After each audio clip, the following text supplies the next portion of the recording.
me. You're going to die. You're going to die.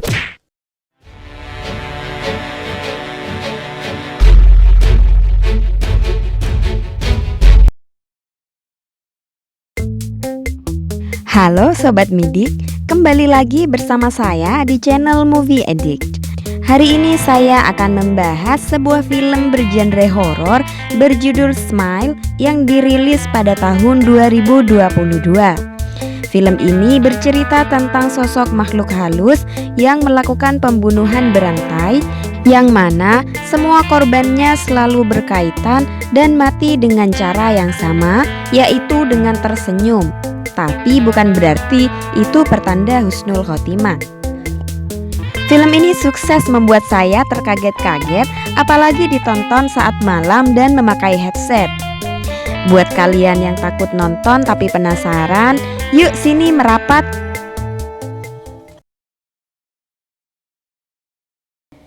Film ini diawali dengan memperlihatkan seorang ibu rumah tangga yang terkapar tak berdaya di tempat tidurnya dengan muka pucat dan mata terbuka, dan dikelilingi oleh obat dan botol-botol bekas beras kencur.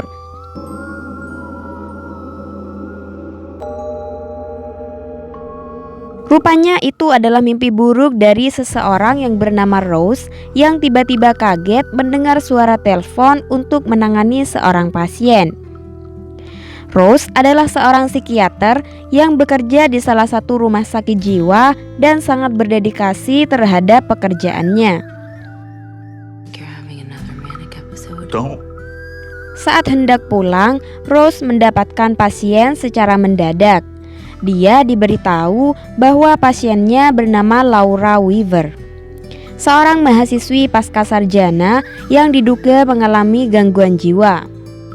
Dilaporkan beberapa minggu lalu, Laura menjadi saksi tunggal atas kasus bunuh diri dosennya dengan senjata tak terduga, yaitu palu. Saat sesi pemeriksaan berlangsung, Laura terlihat sangat cemas dan berdiri di sudut ruangan. Tapi akhirnya Rose berhasil membujuknya untuk bercerita.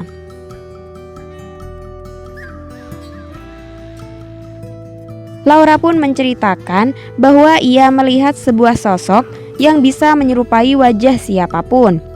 Sosok itu selalu tersenyum dengan senyuman yang menyeramkan kepada Laura, dan itu membuatnya selalu merasa takut dan terancam. It's like it wears people's faces like masks. Tiba-tiba saat sesi pemeriksaan berlangsung, Laura kaget hingga terpental dari kursi karena ketakutan.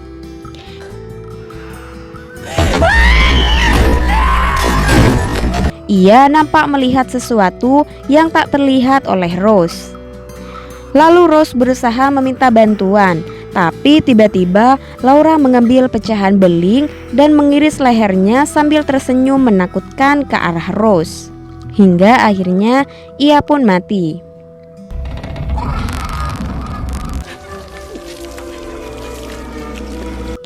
Akibat kejadian itu, Rose pun diperiksa oleh polisi karena dia adalah saksi tunggal atas kasus itu. Rose pun memberikan kesaksian menurut pendapatnya sebagai psikiater bahwa Laura mungkin mengalami delusi paranoid.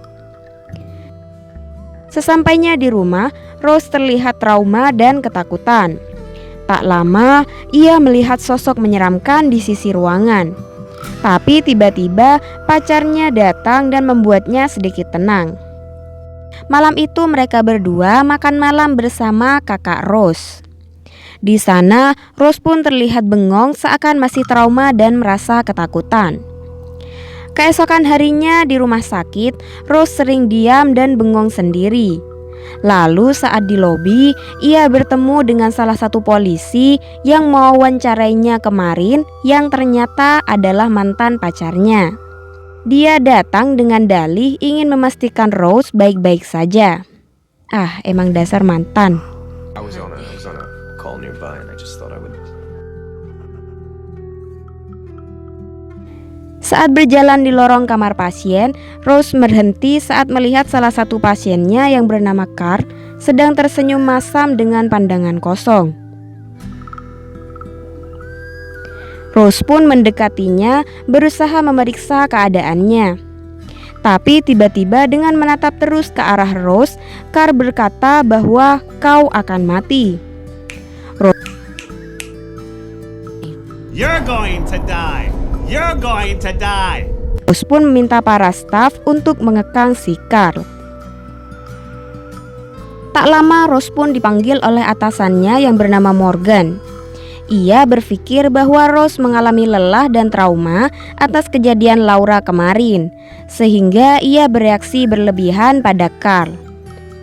Morgan pun menyuruhnya cuti selama seminggu. Rose mulai merasa ketakutan dan khawatir dimanapun ia berada, bahkan di keramaian sekalipun. Malam harinya, saat ia membungkus kado untuk ulang tahun ponakannya sambil meminum beras kencur, tiba-tiba alarm rumahnya berbunyi. Rose yang ketakutan mencoba melihat keluar dan ternyata pintu belakang terbuka. Keamanan komplek pun datang untuk memeriksa rumah Rose, namun ternyata mereka tidak menemukan apapun. Setelah semuanya kembali normal, Rose kembali ke rumah bersama pacarnya. Sebelum tidur, ia sempat hendak memberi makan kucingnya, tapi kucingnya tidak ada dimanapun.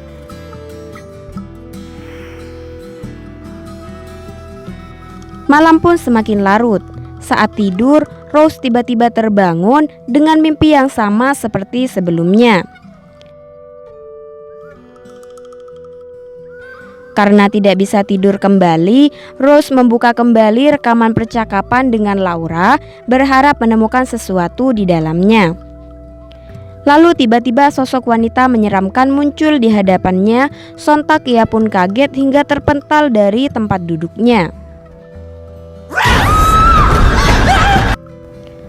Keesokan harinya, Rose menemui seorang psikiater yang mana psikiater itu mendiagnosis Rose bahwa apa yang dialaminya adalah sebuah trauma masa kecil yang belum sembuh, yaitu kematian ibunya.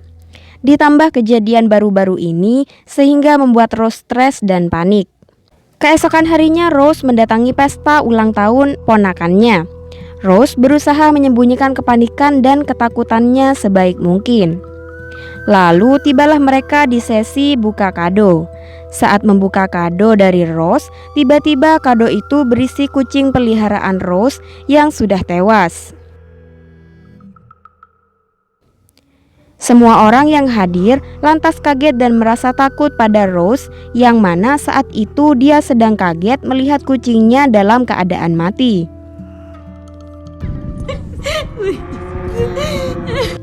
Lalu tiba-tiba Rose melihat sosok perempuan sedang tertawa padanya di antara tamu undangan.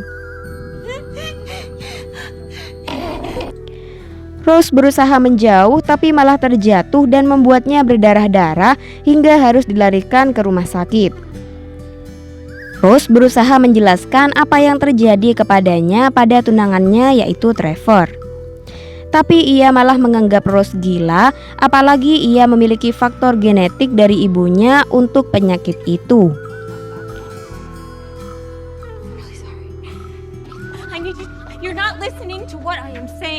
Lalu Rose berusaha mencari tahu tentang kasus bunuh diri dengan palu oleh dosen Laura dan mendatangi rumahnya di keesokan harinya.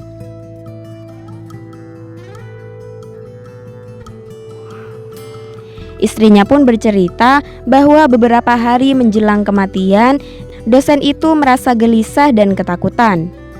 Ia pun mulai berteriak dan tidak bisa tidur. Rose pun semakin kaget saat tahu bahwa dosen itu juga melihat sosok yang berhasil ia lukis dengan beberapa wujud yang berbeda. Dan anehnya, dosen itu juga menyaksikan kematian seseorang yang menjadi awal semua teror terjadi, persis seperti yang dialami Laura. Setelah bertanya lebih lanjut, istri dosen itu malah mengusir Rose karena dianggap hanya bermain-main dan tertarik dengan cerita kengerian semacam itu. Rose akhirnya pergi menemui mantan pacarnya yang diketahui bernama Joel. Ia meminta bantuannya untuk melacak catatan kepolisian tentang dosen tadi. Ternyata seminggu sebelum meninggal, dosen itu juga menjadi saksi tunggal atas kasus bunuh diri seorang perempuan yang bernama Angela. Setelah ditelusuri lebih lanjut, rupanya Angela pun menjadi saksi tunggal atas kasus bunuh diri beberapa hari sebelum ia mati. Dan anehnya, saat memeriksa barang bukti, orang itu juga terlihat senyum saat hendak bunuh diri persis seperti Laura. Pulanglah Rose ke rumah dan langsung mencari tunangannya. Lalu Rose melihat psikiaternya sedang berada di rumah atas permintaan tunangannya. Hal itu membuat Rose marah dan ia berpikir bahwa tunangannya tidak menghargai apa yang dia rasakan saat ini. Lalu pergilah ia ke rumah kakaknya, namun kakaknya malah menganggapnya mewarisi penyakit jiwa ibunya.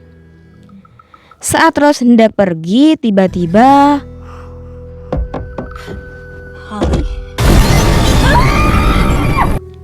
malam pun tiba. Rose memarkirkan mobilnya di depan sebuah restoran sambil memakan sesuatu. Tiba-tiba Joel menelpon. Ternyata ia melakukan pencarian kasus dan ditemukan 20 kasus yang sama secara berurutan dengan 19 korban jiwa.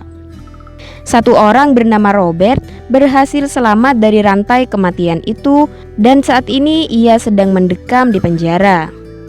Mendengar itu, Rose pun langsung pergi ke penjara bersama Joel. Di penjara, Robert berbincang dengan Rose. Usut punya usut, ternyata Robert mengacaukan rantai teror itu dengan membunuh seseorang sehingga rantai teror itu berpindah pada saksi mata saat pembunuhan terjadi. Perbincangan tak berlangsung lama karena begitu tahu bahwa Rose yang sedang mengalami teror, Robert lantas mengusirnya karena takut kutukan itu kembali kepadanya.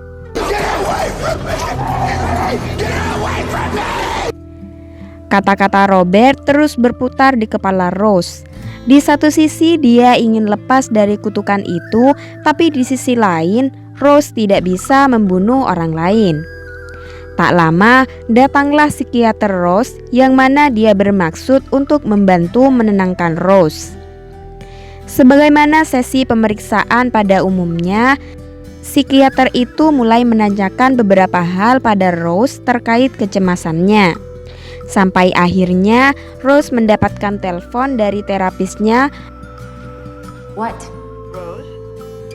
Lalu tiba-tiba ya, terapis itu rupanya makhluk halus yang selama ini mengganggu Rose dan sedang menyamar sebagai terapisnya. Lalu entah mau apa, Rose tiba-tiba pergi ke rumah sakit tempatnya bekerja. Sesampainya di sana, It's okay.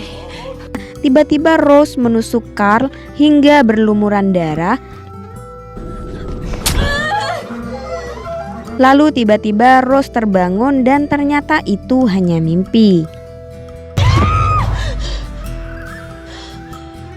Rose makin dihantui kekhawatiran akan membahayakan orang lain hingga akhirnya ia memutuskan untuk pergi ke sebuah rumah tua yang selalu muncul di dalam mimpi Rose. Dan ternyata rumah itu adalah tempat tinggal masa kecil Rose yang penuh dengan kenangan buruk. Masuklah Rose dan mengunci diri di dalam. Berbekal lampu bakar usang, Rose pun berkeliling di rumah itu. Entah tujuannya apa. Sampai akhirnya ia bertemu sosok ibunya. Beruntung Rose tersadar bahwa kedatangan ibunya hanya ilusi dari makhluk halus itu.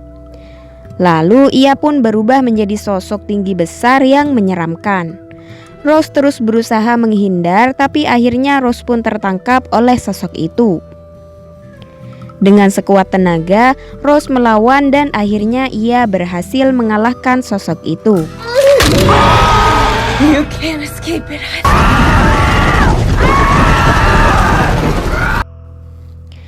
Pulanglah ia ke tempat Joel.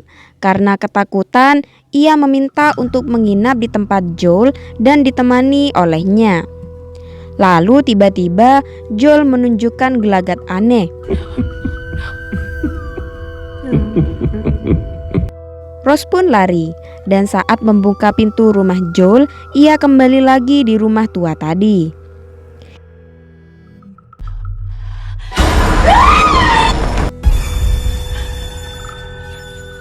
Sesaat kemudian suara Joel terdengar, sehingga Rose berlari ke dalam rumah itu agar Joel tidak masuk ke dalam.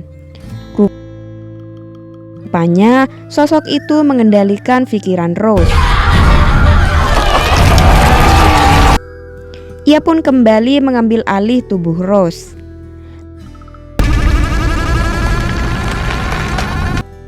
Lalu saat Joel berhasil masuk, Rose sudah dalam keadaan hilang kendali dan membakar dirinya sendiri.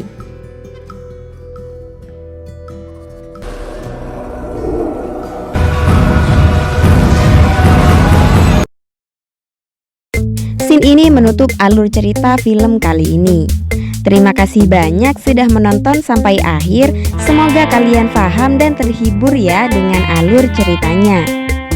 Jika kalian menyukai video ini, silahkan pencet tombol like dan subscribe ya. Mimin pamit dulu dan sampai jumpa di video selanjutnya.